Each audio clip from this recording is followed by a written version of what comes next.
بسم اللہ الرحمن الرحیم. آدم علیہ السلام سے مسیح علیہ السلام تک خدا کی طرف سے جتنے رسول آئے سب اس لیے آئے کہ انسان کو زندگی کی حقیقت سے باخبر کریں. یہ حقیقت کہ موجودہ دنیا کی زندگی انسان کی ابدی زندگی کا صرف ایک امتحانی وقفہ ہے. یعنی ابدی زندگی میں یہ ایک لمیٹڈ ٹائم ہے جو امتحان کے لیے ہے. کم و بیش 100 سال یہاں زندگی گزار کر ہم اپنی مستقل دنیا میں داخل ہو جاتے ہیں. یہاں خدا کے وفادار بندوں کے لیے جنت ہے اور اس کے نافرمان بندوں کے لیے جہنم ہے. کبھی اس اینگل سے سوچا آپ نے؟ تاریخ ہم غور نہیں کرتے نا. ہم پڑھتے تو ہیں پیغمبروں کے قصے، لیکن اوور آل دنیا نے پیغمبروں کی بات کا جواب کیا دیا، کیسے دیا، اور کن حالات اور کن آزمائشوں سے وہ گزرے، اور کتنا صبر تھا ان میں کہ ساری زندگی کی کوشش کے بعد اس دنیا میں نتیجہ تو کچھ خاص نظر نہیں آتا، لیکن آخر وقت تک اپنے مشن سے دستبردار نہیں ہوئے. آدم علیہ السلام پہلے انسان بھی تھے اور پہلے رسول بھی. اس کے بعد حضرت مسیح علیہ السلام تک مسلسل خدا کے پیغمبر آئے. ابو امامہ کی روایت میں آتا ہے کہ ابو ذر غفاری نے نبی صلی اللہ علیہ وسلم سے انبیاء کی تعداد کے بارے میں سوال کیا کہ انبیاء کتنے تھے. آپ نے فرمایا 1,24,000. ان میں 315 رسول ہوئے. خدا کے ان نمائندوں نے مختلف قوموں اور آبادیوں کو اس حقیقت سے باخبر کیا. کس حقیقت سے؟ یعنی زندگی کی حقیقت سے کہ لائف کی ریالٹی کیا ہے، اور خدا سے ڈر کر زندگی گزارنے کی تلقین کی. مگر انسانوں میں بہت کم ایسے لوگ نکلے جو اپنی آزادی عمل کو خدا کے حوالے کرنے کے لیے تیار ہوں. مگر انسانوں میں بہت کم ایسے نکلے کہ جو اپنی خوشی کے ساتھ اپنے آپ کو اللہ کی مرضی کے تابع کریں. حضرت یحییٰ علیہ السلام کو کوئی ساتھی نہیں ملا اور وہ قتل کر دیے گئے. حضرت لوط علیہ السلام نے اپنی قوم کو چھوڑا تو ان کی صرف 2 لڑکیاں تھیں، یعنی ان پر ایمان لانے والی. حضرت نوح علیہ السلام کے ساتھ ان کی کشتی کا قافلہ توریت کے بیان کے مطابق صرف 8 افراد پر مشتمل تھا. ایک روایت میں 80 لوگوں کا بھی آتا ہے، لیکن ہزاروں میں سے وہ بھی کتنی تعداد تھی. حضرت ابراہیم علیہ السلام اپنے وطن عراق سے نکلے تو ان کے ساتھ ان کی بیوی سارہ تھی اور ان کے بھتیجے لوط علیہ السلام، یعنی ایک عورت اور ایک مرد. بعد میں اس قافلے میں ان کے 2 بیٹے اسماعیل اور اسحاق علیہ السلام شامل ہوئے. حضرت مسیح کو ساری کوشش کے بعد 12 آدمی ملے، وہ بھی آخر وقت میں آپ کو چھوڑ کر بھاگ گئے. اس سے کیا پتہ چلتا ہے؟ پیشتر انبیاء کا حال یہی رہا ہے. کوئی تنہا رہ گیا، کسی کو چند ساتھ دینے والے ملے. ان چند میں بھی زیادہ تر ان کے اپنے اہل خاندان تھے جن سے رشتے کا تعلق نبی کا ساتھ دینے کے لیے ایک اضافی محرک بن گیا. قرآن کی یہ آیت اس پوری تاریخ پر ایک تبصرہ ہے. یا حسرتن علی العباد ما یأتیہم من رسول الا کانوا بہ یستہزئون. افسوس بندوں کے حال پر، جب بھی ان کے پاس کوئی رسول آیا تو انہوں نے اس کی ہنسی اڑائی، مذاق کرتے رہے. انسانی نسل میں خدا کے نزدیک سب سے اہم ہستیاں وہ ہیں جن کو پیغمبر کہا جاتا ہے. مگر عجیب بات ہے کہ ساری تاریخ میں یہی لوگ سب سے زیادہ غیر اہم رہے، ان امپورٹنٹ. بادشاہوں اور سپہ سالاروں کے واقعات تاریخ نے مکمل طور پر ضبط کیے، مگر آدم سے مسیح تک کوئی نبی ایسا نہیں جس کو باقاعدہ طور پر مدون تاریخ میں جگہ ملی ہو. یعنی اسٹیبلشڈ ہسٹری جو ہے اس میں پیغمبروں نے کہیں کوئی جگہ پائی ہو کہ ان کا ذکر بھی تاریخ کے دھارے میں آیا ہو. یعنی اگر آپ ہسٹری نام کی چیز پڑھیں تو بہت کچھ اس میں ملے گا. آپ میں سے کسی نے ہسٹری پڑھی ہے؟ ایم اے تاریخ کیا ہے کسی نے؟ بی اے تک پڑھی ہے کسی نے؟ کتنے پیغمبروں کا حال تھا اس میں؟ ورلڈ ہسٹری کبھی پڑھی، کبھی دیکھی، کبھی سنی؟ کچھ نہ کچھ اس کے بارے میں آپ نے کسی نہ کسی لیول پر کچھ ضرور پڑھا ہوگا. سب کچھ ہوتا ہے، کیا نہیں ہوتا؟ پیغمبروں کے حالات. ارسطو جس کا زمانہ 322 سے 384 قبل مسیح کا ہے، حضرت موسیٰ علیہ السلام کے 1000 برس بعد پیدا ہوا، مگر وہ موسیٰ علیہ السلام کے نام سے بھی واقف نہ تھا. اس کی وجہ یہ ہے کہ اکثر انبیاء کو ان کی قوم نے رد کر دیا. ان کے گھروں کو اجاڑا گیا، ان کو معاشرے میں بے قیمت کر کے رکھ دیا گیا، ان کو ایسا بنا دیا گیا گویا وہ اتنے غیر اہم لوگ ہیں کہ جن کا ذکر کرنے کی بھی ضرورت نہیں، یعنی بالکل ان کو ایکسکلوڈ کر دیا. جس طرح ان کے وجود کو ناقابل برداشت سمجھتے تھے اور ان کو یہی دھمکیاں دیتے تھے کہ ہم تم کو اپنی قوم سے نکال دیں گے، تم یہاں سے چلے جاؤ، اور بالآخر چلے ہی جاتے تھے. اسی طرح مدون تاریخ، یعنی جو ریٹن تاریخ اس وقت دنیا میں موجود ہے، جس پر مختلف قومیں انحصار کرتی ہیں ماضی کے بارے میں معلومات حاصل کرنے کے لیے، ان میں ان کا ذکر نہیں ہے. آج بھی آپ دیکھیے کہ تاریخ پاکستان نام کی بھی جو چیز پڑھائی جاتی ہے، اس میں دیندار طبقے کا یا علماء کا یا دینی ایکٹیویٹیز کا کتنا حصہ ہے. صرف اتنا حصہ کہیں کہیں ذکر کیا جاتا ہے جہاں علماء سیاست میں آئے ہیں. شاید اسی وجہ سے بعد کے دور میں پاکستان بننے کے بعد دین کے نام پر سیاست زیادہ شروع ہو گئی، یا سیاست اور دین کو بہت زیادہ گڈمڈ کر دیا گیا. بہرحال وجہ یہ خود ہی بتاتے ہیں. نبیوں کے ساتھ یہ سلوک کیوں کیا گیا؟ اس کی وجہ صرف ایک ہے، اور وہ ہے اپنی مخاطب قوموں کی روش پر تنقید. یہ ہے سبب. انسان کو سب سے زیادہ جو چیز محبوب ہے وہ ہے اپنی تعریف. یعنی فاستبشروا آپ کب کرتے ہیں؟ جب کوئی آپ کی تعریف کرتا ہے، آپ کو شاباش کہتا ہے. اور جو چیز سب سے زیادہ مبغوض ہے، ناپسند ہے، وہ ہے اپنے خلاف تنقید. اسی لیے میرا خیال ہے سارے آپ کے دن میں جو تکلیف دہ ٹائم ہوتا ہے وہ آپریشنل ٹائم، جب آپ کی اصلاح کی جاتی کہ ایسا نہیں ایسا کر لیں. اور یہ ایک حقیقت ہے کہ ڈاکٹر خواہ کتنا بھی محسن ہو لیکن اس کے ہاتھ کا نشتر کسی کو اچھا نہیں لگتا، اگرچہ اس کے بعد اللہ تعالی شفا دیتے ہیں، لیکن وہ نشتر ہے. تو انبیاء علیہم السلام کو قوموں نے پسند کیوں نہیں کیا؟ کیونکہ انبیاء صحیح اور غلط کا فرق بتانے آتے ہیں، اپنی قوموں سے مصالحت نہیں کرتے.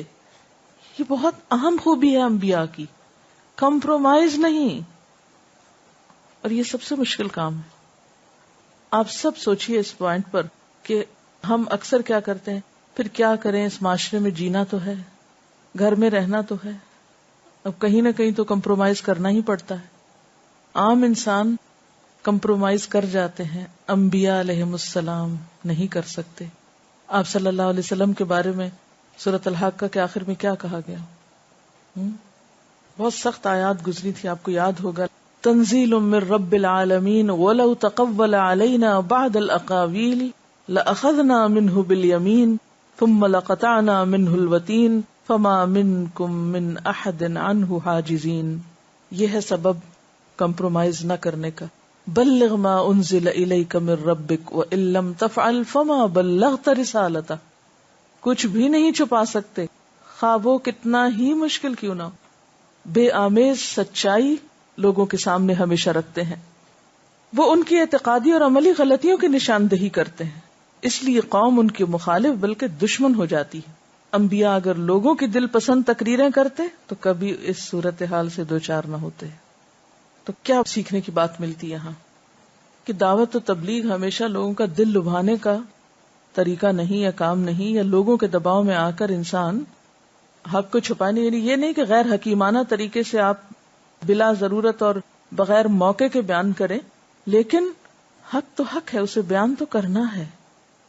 ضروری نہیں کہ ہر کوشش یا ہماری ہر ایفرٹ ایک انقلاب بن جائے.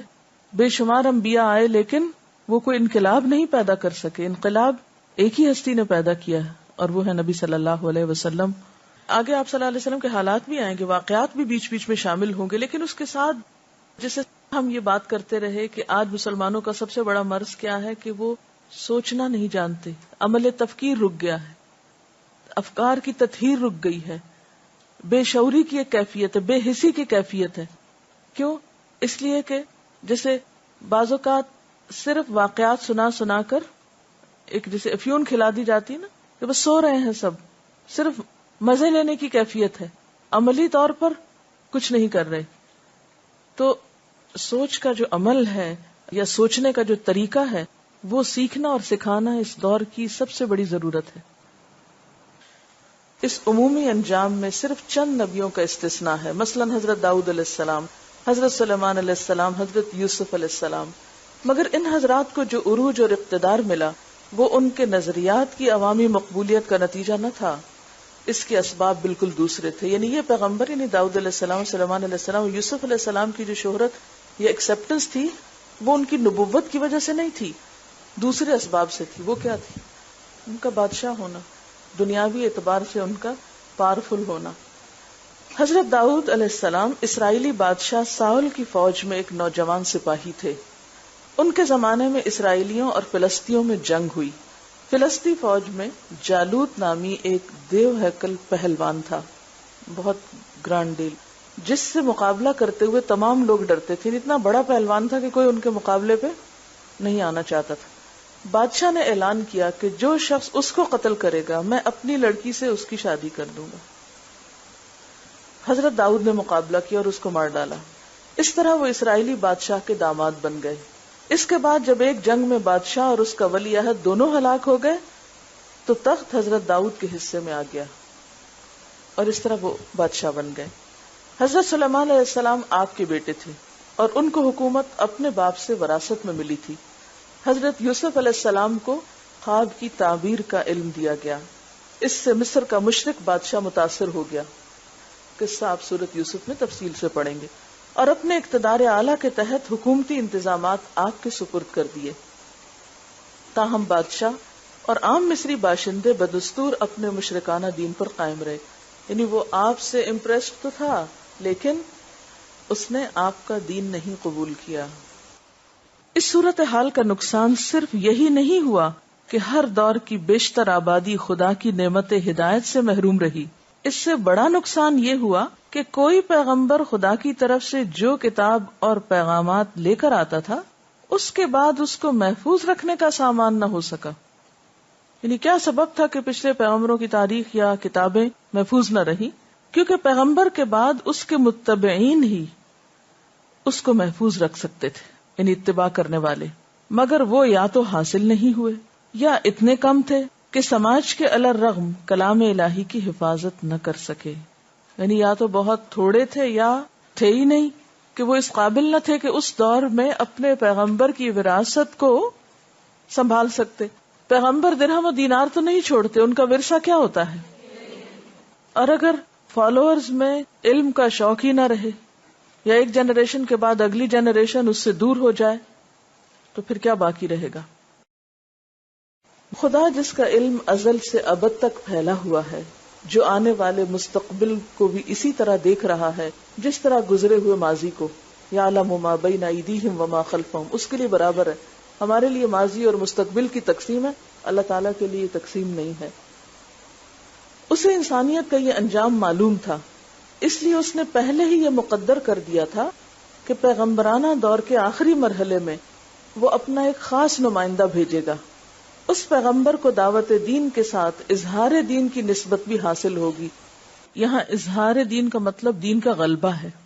لِيُظْهِرَهُ عَلَى الدِّينِ كُلِّهِ، اس کو یہ نصرت خاص دی جائے گی کہ وہ ہر حال میں اپنے مدعوین پر غلبہ حاصل کر لے. مدعوین کون ہوتے ہیں؟ جن کو بلایا جاتا ہے، جن کو دعوت دی جاتی ہے، یعنی جن کے پاس وہ پیغام لے کر آتے ہیں، اور ان کو حق کے آگے جھکنے پر مجبور کر دے. خدا کی فوج اس کا ساتھ دے کر اس کے مخالفوں کو زیر کرے گی تاکہ خدا کا دین ہمیشہ کے لیے مضبوط بنیادوں پر قائم ہو جائے اور خدا کی کتاب کی حفاظت کا مستقل انتظام ہو سکے. بائبل کے الفاظ میں جس طرح سمندر پانی سے بھرا ہوا ہے اسی طرح زمین خداوند کے جلال کے عرفان سے معمور ہو، یعنی نبی صلی اللہ علیہ وسلم کی آمد پر. اللہ تعالیٰ نے اپنے اس منصوبے کو بائبل کی شہادت کے مطابق ہزاروں برس پہلے سے مختلف انبیاء کے ذریعے ظاہر کرنا شروع کر دیا تھا. چنانچہ بتا دیا گیا کہ وہ نبی عرب کے صحرائی جغرافیے سے اٹھے گا، وہ بنی اسرائیل کے بقیہ گھرانے یعنی ان کے بھائیوں بنی اسماعیل کی اولاد سے ہوگا، وہ حضرت مسیح علیہ السلام کے بعد آئے گا، اس کے ساتھ ہی خدا کے خریدے ہوئے کہلائیں گے. ان اللہ اشترا، جو قومیں ان سے ٹکرائیں گی پاش پاش ہو جائیں گی. ازلی پہاڑ ایران اور روم جھک جائیں گے. اس کی سلطنت خشکی سے لے کر بحری ممالک تک پھیلی ہوئی ہوگی. تو نبی علیہ السلام کی آمد کوئی معمولی واقعہ نہیں ہے. یہ تاریخ کا ایک بہت بڑا منصوبہ ہے، یعنی اللہ تعالی کی قدرت کا ایک اظہار بھی ہے، اور ایک خاص پلاننگ کے تحت آخری نبی کے طور پر آپ کو دین مکمل کرنے کے لیے الیوم اکملت لکم دینکم آپ صلی اللہ علیہ وسلم کو مبعوث کیا. پہلی سب کتابوں کے اندر آپ کی آمد کے بارے میں مختلف طرح کی پیشن گوئیاں موجود ہیں. اور پھر آپ دیکھیے کہ اللہ تعالیٰ چاہتے تو کسی بھی وقت جبرن لوگوں کو یہ سب کچھ کروا لیتے، لیکن اس کے لیے اللہ تعالیٰ نے نیچرل یا فطری اسباب ایسے پیدا کیے کہ ان اسباب میں لوگوں کو ایک موقع فراہم کیا گیا کہ وہ سچائی کو قبول کریں، کیونکہ اس کے بعد پوری دنیا کے حالات بھی بدل گئے نا. یعنی جس تیزی کے ساتھ دنیا اس نئے دور میں گلوبل ولیج میں داخل ہوئی ہے وہ بھی ایک حیرت انگیز بات ہے. موجودہ بائبل اگرچہ ترجمے اور الحاقات یعنی ایڈیشنز کے نتیجے میں اصل بائبل سے بہت کچھ مختلف ہو چکی ہے، تاہم آج بھی کثیر تعداد میں اس کے اندر ایسے بیانات موجود ہیں جو ایک غیر جانبدار آدمی کے لیے آنے والے آخری نبی کے سوا کسی اور ذات پر صادق نہیں آتے. خاص طور پر مسیح علیہ السلام کی تشریف آوری کا تو مشن ہی یہ تھا کہ وہ دنیا کو خصوصاً یہود کو آنے والے نبی سے آخری طور پر آگاہ کر دیں. آپ نے جس نئے عہد نامہ کی بشارت دی، نیو ٹیسٹمنٹ، وہ حقیقتاً اسلام تھا جو یہود کی معزولی کے بعد بنی اسماعیل کے ذریعے باندھا گیا. انجیل نئے عہد نامہ کی بشارت ہے، نہ کہ خود نیا عہد نامہ. حضرت مسیح علیہ السلام نبی آخر الزمان سے 600 سال قبل تشریف لائے. قرآن کریم کی سورت نمبر 61 میں ارشاد ہوا ہے کہ حضرت مسیح نے فلسطین کے یہودیوں سے کہا کہ اللہ نے مجھے ایک آنے والے نبی سے پہلے اس کا مبشر بنا کر بھیجا ہے جو میرے بعد آئے گا، اور اس کا نام احمد ہوگا.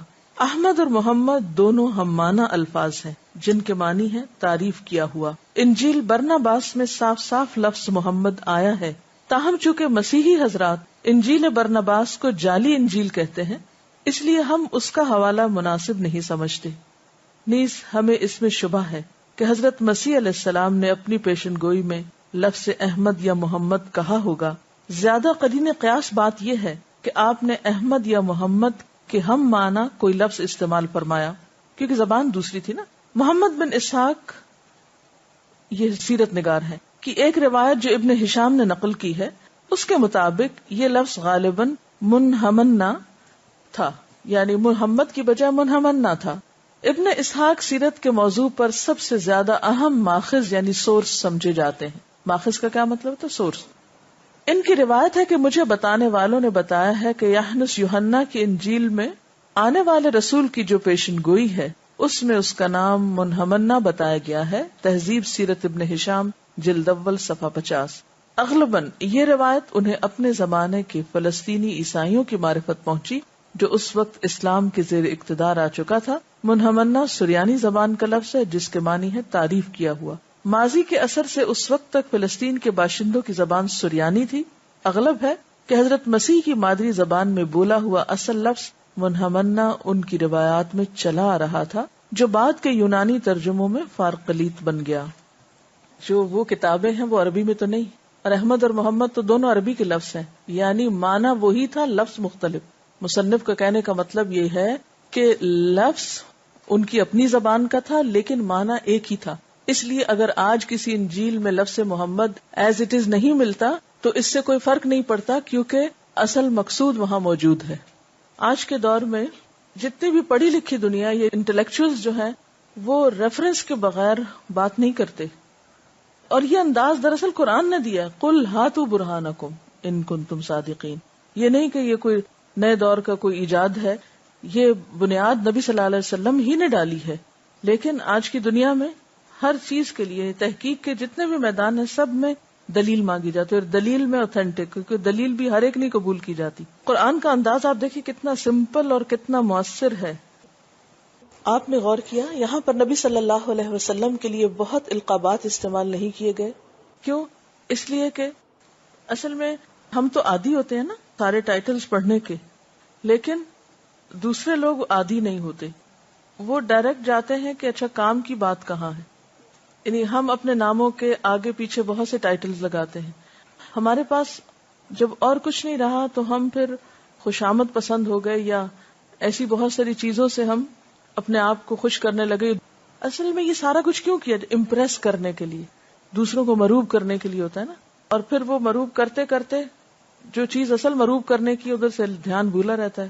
ہمارے جو شیخ صاحب تھے وہ اس چیز کے بہت ہی زیادہ خلاف تھے. وہ کہتے تھے کہ اس دور زوال میں جو افسوسناک صورتحال ہے مسلمانوں کے دینی طبقے کی، وہ یہ ہے کہ نام سے پہلے اور آخر میں پوری پوری لائن پر مشتمل ٹائٹلز ہوں گے. کبھی مسجدوں کے باہر لکھے ہوئے اشتہار آپ پڑھیں تو معلوم نہیں کس کس قسم کے ٹائٹلز، نام بعض اوقات پتہ ہی نہیں چلتا کہ اصل نام کہاں ہے یا کون سا ہے.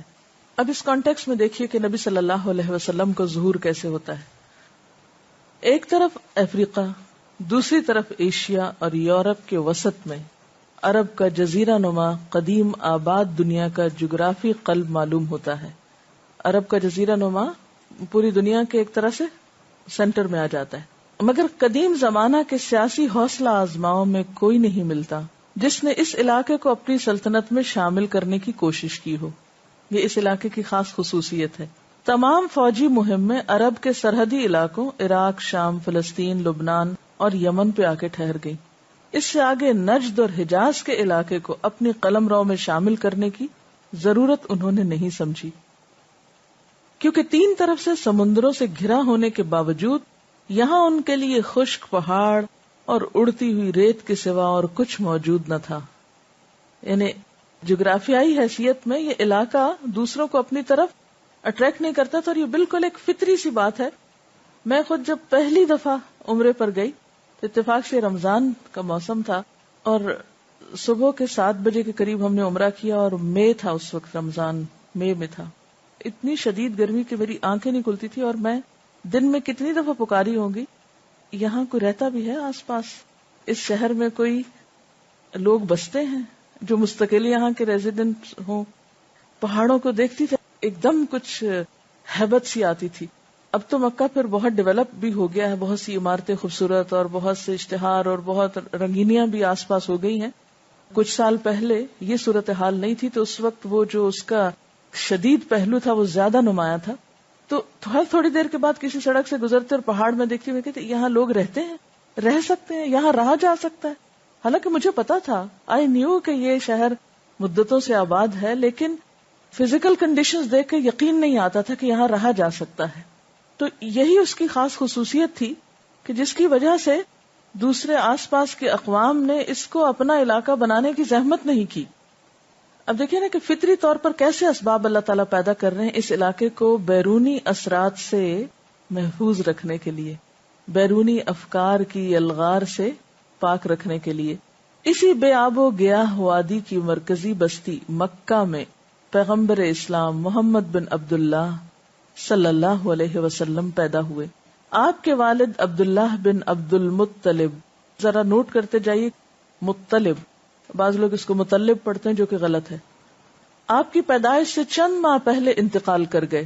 والدہ کا انتقال بھی اس وقت ہو گیا جبکہ آپ کی عمر ابھی صرف 6 سال تھی. اب آپ کے سرپرست آپ کے دادا عبد المطلب بن ہاشم تھے، تاہم 2 سال بعد وہ بھی اس دنیا سے چلے گئے. آخر عمر میں آپ کی سرپرستی آپ کے چچا ابو طالب بن عبد المطلب کے حصے میں آئی، مگر ہجرت کے 3 سال پہلے آپ کی زندگی کے مشکل ترین مرحلے میں ان کے لیے بھی موت کا پیغام آ گیا.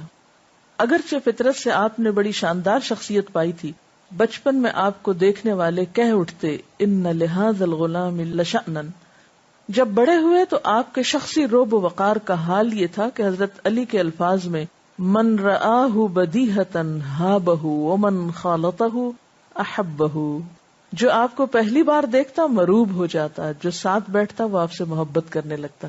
یعنی دور سے آپ کی شخصیت بہت رعب والی تھی، لیکن جب قریب آتے تو بہت محبت معلوم ہوتی. مگر 40 سال کی عمر میں جب آپ نے دعوت نبوت کا آغاز کیا تو لوگوں کو آپ کا دعویٰ اتنا حقیر معلوم ہوا کہ انہوں نے کہا ھذا ابن ابی کبشہ یکلم من السماء. ابو کبشہ کون تھا؟ حضرت حلیمہ سعدیہ کے شوہر کا نام ہے، آپ کے رضائی والد تھے. مطلب تھا دیکھو یہ فلاں دیہاتی کا لڑکا، یعنی ابو کبشہ کا لڑکا سمجھتا ہے آسمان سے اس کو وحی آتی ہے. آپ کی دعوتی جد و جہد کی کل مدت صرف 23 سال ہے، مگر اس انتہائی مختصر مدت میں عرب کے قبائل میں آپ نے ایسا انقلاب برپا کر دیا جس کی کوئی دوسری مثال انسانی تاریخ میں نہیں ملتی. اس انقلاب نے 100 سال سے بھی کم عرصے میں، اب یہ جو ہے نا 23 کا حرف، اس کو انسرکل کر لیجئے، پھر انقلاب نے 100 سال سے بھی کم، اس کو، یہ موٹی موٹی باتیں اگر وہ ہوگی تو آپ کو پھر یاد رہ جائیں گی. تو خاص فیکٹس اگر آپ کو ٹپس پہ یاد ہو گئے تو کبھی آپ جب نبی صلی اللہ علیہ وسلم کی سیرت پر بات کر رہے ہوں گے عوام الناس تک پیغام پہنچانے کے لیے، تو یہ جو فیکٹس ہوتے ہیں اور یہ جو خاص خصوصیات کی باتیں ہیں عام طور پر جدھر توجہ نہیں جاتی وہ ان کو سوچنے پہ مجبور کرتی ہیں. تو عوام الناس میں بھی ایک سوچ پیدا ہوتی ہے. اس انقلاب نے 100 سال سے بھی کم عرصے میں دنیا کی 2 بڑی شہنشاہتوں ساسانی سلطنت اور بازنطینی سلطنت کو زیر کر لیا. ساسان ایران کی طرف اشارہ، بازنطین روم کی طرف، بیزنٹائن جس کو کہتے ہیں. اور ایک طرف عراق اور ایران سے لے کر بخارا تک، دوسری طرف شام و فلسطین سے لے کر مصر اور پورے شمالی افریقہ تک کو فتح کر لیا. پھر یہ سیلاب مغربی سمت بڑھا اور 711 عیسوی میں جبرالٹر، جبل الطارق جو ہے، اس سے گزر کر اسپین اور پرتگال میں داخل ہو گیا. مغربی یورپ میں قافلہ اسلام کی پیش قدمی 732 میں شاہ فرانس چارلز کارٹل نے طور کے مقام پر روک دی. تاہم 2 صدیوں تک یورپ کی صلیبی جنگوں اور اس کے بعد تاتاریوں کے بے پناہ حملوں کے باوجود 15ویں صدی تک اس کو کوئی حقیقی نقصان نہیں پہنچا. یعنی آپ صلی اللہ علیہ وسلم کے لائے ہوئے اس انقلاب کی حفاظت کب تک رہی؟ باوجود بہت سے طوفان راستے میں آنے کے 15ویں صدی تک. یہ قابل غور لفظ ہے 15ویں صدی تک، کیونکہ اس کے بعد پھر زوال کا دور شروع ہو رہا ہے نا، تو پھر اسباب آپ کو آئندہ انشاءاللہ معلوم ہوں گے. جبکہ انہوں نے اپنے اندرونی اختلاف کی وجہ سے اسپین کو کھو دیا. اس کے بعد اسلام کی اندرونی طاقت نے ترکوں اور مغلوں کو کھڑا کیا. ترکوں نے 1453 میں قسطنطنیہ کو فتح کیا اور مشرقی یورپ میں یوگوسلاویہ تک پہنچ گئے. وائنا کے سامنے 1683 تک ایک ترک فوج موجود تھی. وائنا کیا ہے؟ ویانا. 16ویں صدی میں مغلوں نے بر صغیر ہند اور افغانستان کے علاقے میں اسلام کا اقتدار قائم کیا. 16ویں صدی میں مغلوں نے بر صغیر ہند اور افغانستان کے علاقے میں اسلام کا اقتدار قائم کیا.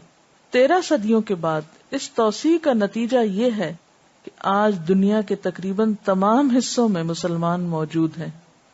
ایشیا اور افریقہ سے لے کر یورپ تک تقریباً 4 درجن ممالک کا ایک مسلم علاقہ بن چکا ہے.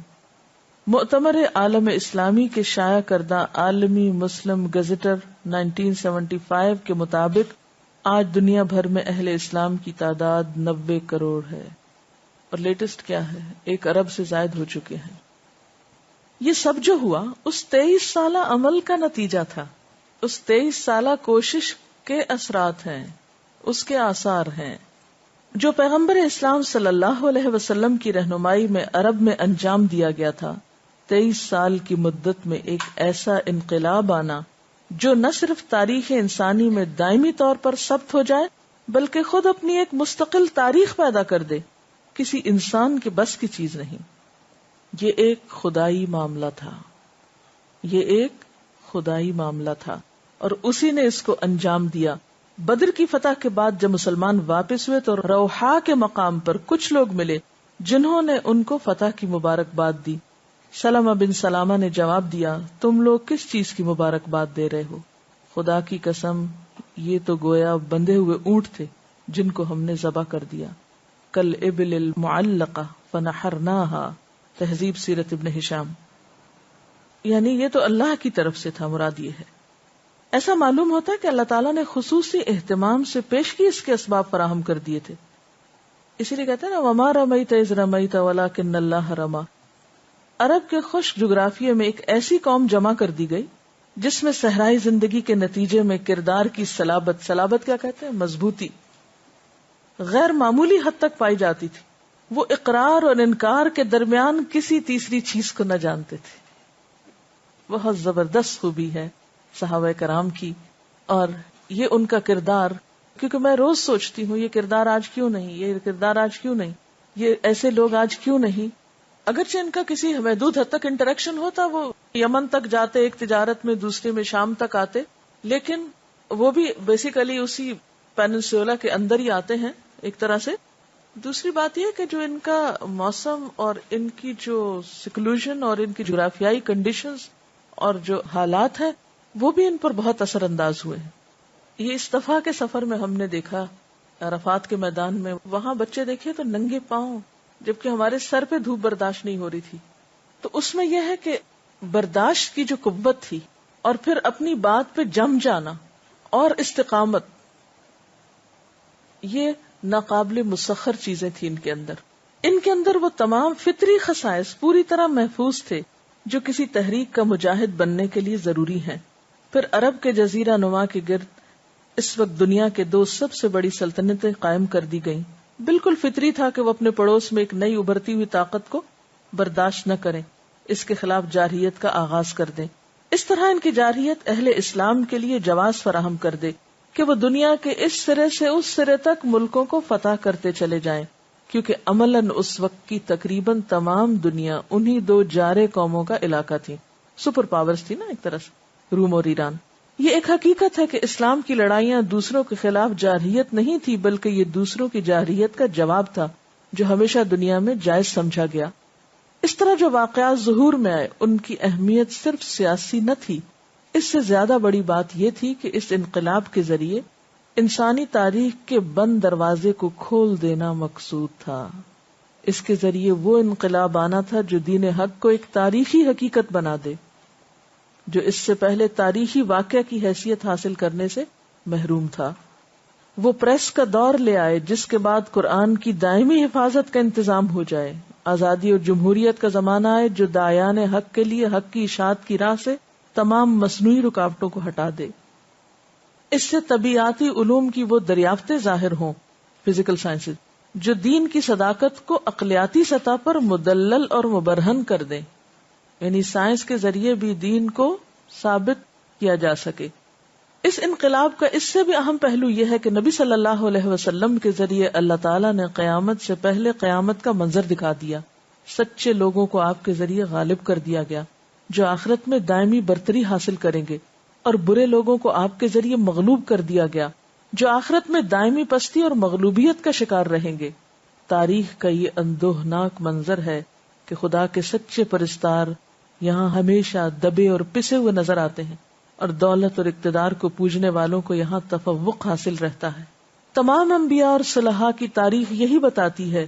یہ صورتحال حقیقی صورتحال کے بالکل برعکس ہے، کیونکہ بالآخر جو ہونے والا ہے وہ تو یہ کہ خدا اپنے پرستاروں کو دائمی عزت اور برتری عطا فرمائے گا، اور جو لوگ اپنے نفس کی اور دنیا کی پوجا میں لگے رہے ان کو ہمیشہ کے لیے ذلت اور رسوائی میں دھکیل دے گا. یعنی آخرت کا منظر دنیا میں بھی دکھا دیا گیا کہ لِيُظْهِرَهُ عَلَى الدِّينِ كُلِّهِ وَلَوْ كَرِهَ الْكَافِرُونَ، اور پھر یہ غلبہ سچے لوگوں کو جو دنیا میں حاصل ہوا آخرت میں بھی اسی طرح حاصل ہوگا، اور ظلم کے کوئی ٹھکانہ نہیں وہاں. یہ دنیا امتحان کی جگہ ہے، یہاں لوگوں کو موقع ہے کہ جو چاہیں کریں، اس لیے یہاں خدا کسی کا ہاتھ نہیں پکڑتا. تاہم پیغمبر اسلام کے ذریعے کم از کم ایک بار اس زمین پر وہ منظر ابتدائی شکل میں دکھا دیا گیا ہے جو کامل اور دائمی صورت میں آخرت میں سامنے آنے والا ہے. آپ کے ساتھی جن کا حال یہ تھا کہ ان کے گھروں کو اجاڑ دیا گیا، جن کے لیے زمین کو تنگ بنا دیا گیا، جن کی معاشیات تباہ کر دی گئی، جن کو اس قدر خوف و ہراس میں مبتلا کیا گیا کہ ان کو ہر وقت یہ اندیشہ لگا رہتا تھا کہ لوگ انہیں اچک لیں گے، ان کو عزت اور اقتدار کے تخت پر بٹھا دیا گیا. دوسری طرف قریش اور یہود، رومی اور ایرانی، یمنی اور غسانی جو دولت اور اقتدار کے گھمنڈ میں مبتلا تھے، ان کو ذلیل کر کے پستی کے گڑھے میں ڈال دیا گیا. ہر نبی جو خدا کی طرف سے آتا ہے وہ زمین پر خدا کی عدالت ہوتا ہے. اس کی معرفت خدا اپنے فیصلوں سے لوگوں کو باخبر کرتا ہے، جس کو وہ آخرت میں براہ راست خود سنانے والا ہے. مگر پیغمبر اسلام کے ذریعے یہ عدالت الہی ایسی خصوصی شکل میں ظاہر ہوئی کہ وہ خود تاریخ انسانی کا جزو بن گئی. جس طرح بہت سے دوسرے انسانی تجربات تاریخی حقیقت کا درجہ اختیار کر چکے ہیں، اسی طرح یہ واقعہ بھی ایک تاریخی حقیقت کی حیثیت سے انسانی معلومات میں ثبت ہو چکا ہے کہ خدا اپنے متقی بندوں کو سرفراز کرتا ہے، اور جو لوگ سرکشی اختیار کریں ان کو ذلت و بربادی کے دائمی عذاب میں دھکیل دیتا ہے. جنت اور جہنم اگرچہ دوسری دنیا میں قائم ہونے والی حقیقتیں ہیں، مگر انسان کی نصیحت کے لیے اللہ نے اس کا ایک ابتدائی منظر اسی دنیا میں لوگوں کو دکھا دیا ہے. حقیقت یہ ہے کہ نبوت محمدی کا ظہور خدا کی خدائی کا ظہور تھا، اسی لیے انجیل میں اس کو خدا کی بادشاہت سے تعبیر کیا گیا ہے۔ آپ کے لائے ہوئے انقلاب کی بلا شبہ سیاسی اور عمرانی اہمیت بھی ہے اور دوسری بہت سی اہمیتیں بھی، مگر اس کی سب سے بڑی اہمیت یہ ہے کہ وہ انسان کو خدا کے جلال کا مشاہدہ کراتا ہے، وہ خدا کی عدالت کا منظر دکھا رہا ہے۔ اس نے ان حقیقتوں کو آخرت سے پہلے انسان کے سامنے بے نقاب کر دیا ہے، جن کو انسان آخرت میں اپنی کلی شکل میں دیکھے گا۔ اسلام سے پہلے سوچ پر پہرے تھے، سوچ کی آزادی نہیں تھی۔ رومی اور ایرانی سلطنتوں نے لوگوں کو غلام بنا رکھا تھا۔ ایک آزاد منش انسان تھے تو اسی جزیرت العرب کے اندر تھے، اور ان کی جو سوچ کی آزادی تھی پھر وہ باقی لوگوں تک گئی، اور پھر ان کے اندر جو اللہ تعالیٰ کی طرف سے صلاحیتیں تھی وہ نکھر کر سامنے آئیں۔ بعد کے ادوار میں جب آپ اموی خلافت کے بعد خصوصاً ہارون اور مامون کا دور پڑھتے ہیں، جس طرح پھر علوم و فنون پوری دنیا میں پھیلے اور دوسری دنیا کے علوم کو عربی میں ترجمہ کرایا گیا، یہ سب ابتدا وہیں سے ہوتی۔ یورپ میں جتنی یونیورسٹیز قائم ہوئی ہیں 400-500 سال پہلے، ان سب میں ابتدا عموماً اورینٹل سٹڈیز سے ہوئی ہے، اسلامیات سے ہوئی ہے، اور اسی قسم کے سبجیکٹ سے۔ بہت سی چیزیں یہ جو اب دیکھتے ہیں یہ تو بعد میں شامل ہوئی ہیں، اور ان یونیورسٹیز کے کام کرنے کا مقصد کیا تھا کہ عربی سیکھو، ان لوگوں کی زبان سیکھو۔ آکسفورڈ کیمبرج میں بنیادی طور پر جو اسلامک سٹڈیز کے ڈپارٹمنٹ تھے یہ بنے اس لیے تھے کہ جو کرسچن مشنریز ہیں، چرچ کے لوگ ہیں، ان کو یہ لینگویجز سکھا کر ان کے ملکوں میں بھیجا جائے اور ان کے علوم کو پڑھا جائے۔ اسی وجہ سے انہوں نے عربی میں جو سورسز، کچھ کتابیں تو پھر ٹرانسلیٹ ہو گئی تھی نا دوسری زبانوں میں جب مسلمان اسپین میں تھے، تو کچھ چیزیں ایسی تھیں کہ جو ادھر مسلمانوں کا زوال ہو رہا تھا، یہ اٹھ رہے تھے، انہوں نے وہ جا کر پڑھی، پھر ان کے وہی لوگ مسلمان ممالک میں سفیر بنتے، ان کی زبان جاننے والے، اور وہاں کے جاہل عوام سے کتابوں کے خزانے، علوم کی کنجیاں سب لے کے، اسی لیے علامہ اقبال نے کہا تھا جو دیکھے ان کو یورپ میں دل ہوتا ہے سی پارا۔ یہاں کے لوگ خواب غفلت میں سو گئے اور اپنے آباء و اجداد کے سرمائے اور کتابیں اور بہت کچھ اونے پونے بیچ دیا صرف مال کی خاطر۔ وہ یہاں سے لے گئے، انہوں نے نکال کے ان کو چھاپا، ان کو دیکھا بھالا۔ آج الموجم المفارس للفاظ الحدیث کیوں ملتا ہے کہ ان لوگوں نے، اور پھر یہ کہ اس کام میں صرف یہ نہیں کہ برطانیہ، باقی جتنے یورپین کنٹریز ہیں انہوں نے اپنی ایسی اکیڈمیز قائم کی اور انہوں نے باہم ایک کلیکٹیولی کام کیا، مجموعی طور پر اکٹھے ہو کر پھر عربی کی کتابوں کو کھنگالا جس میں ریلیجن، سائنس اور ہر چیز موجود تھی، اور اس سے پھر آگے علوم کو بڑھایا۔ یہ بھی اللہ ہی کی طرف سے ہے نا کہ وہ پھر بھی اس جگہ کی حفاظت کر رہا ہے، ورنہ ہمارے ہاتھوں سے تو شاید یہ نہ ہو سکتا، کیونکہ اس زمین کو اللہ نے اپنے دین کے لیے آخر تک حجت بنا کے قائم رکھا ہوا ہے نا۔ ہم اپنے دین کو اتنا نہیں جانتے جتنا وہ ہمارے بارے میں جانتے ہیں، اور پھر حق کا اعتراف نہ کرنا ہے نا بنیادی طور پر تو۔ لیکن یہ زیادہ تر ان کے انٹلیکچوئلز کا حال ہے، تو ان اللہ لا یہدی القوم الفاسقین، ان میں کچھ انصاف پسند بھی ہیں، اسی لیے اکا دکا کہیں کہیں مسلمان بھی ہوئے ہیں۔ خواہشات نفس کا جو اتباع ہے یا وقتی مفادات کی جو دوڑ ہے، اور پھر عوام الناس جو ہے وہ ان کے پیچھے چلتی ہے، اس کی اپنی سوچ نہیں ہے، جو ان کے بڑے کہہ دیتے ہیں۔ اب یہ جو 9/11 کا واقعہ ہوا ہے، اس کے بعد یوں لگتا ہے جیسے عوام الناس ہل کے رہ گئے نا، کیونکہ انہیں بڑا اعتماد تھا اپنے بڑوں پہ، ہمیں کوئی کچھ نہیں کر سکتا۔ جب وہ ٹوٹا ہے، اب جو عوامی لیول پر قرآن پاک کی طرف رجوع ہوا ہے اور بیسٹ سیلر ہوا ہے، اور قرآن پاک اتنی کثرت کے ساتھ لوگوں نے پڑھا ہے، یہ بذات خود مجھے تو یوں لگتا ہے جیسے اللہ تعالیٰ کی طرف سے ایک خاص پلان ہے اور ایک موڑ کاٹ رہا ہے یہ سب کچھ، کہ وہ ایک بیریئر بنے ہوئے نا یہ سب بڑے، یعنی حق کی راہ میں ایک بڑا بیریئر ہے اپنے انا اور تکبر کی وجہ سے۔ اس بیریئر کو توڑنے کے لیے فطرت اپنے انتظام کرتی رہتی ہے۔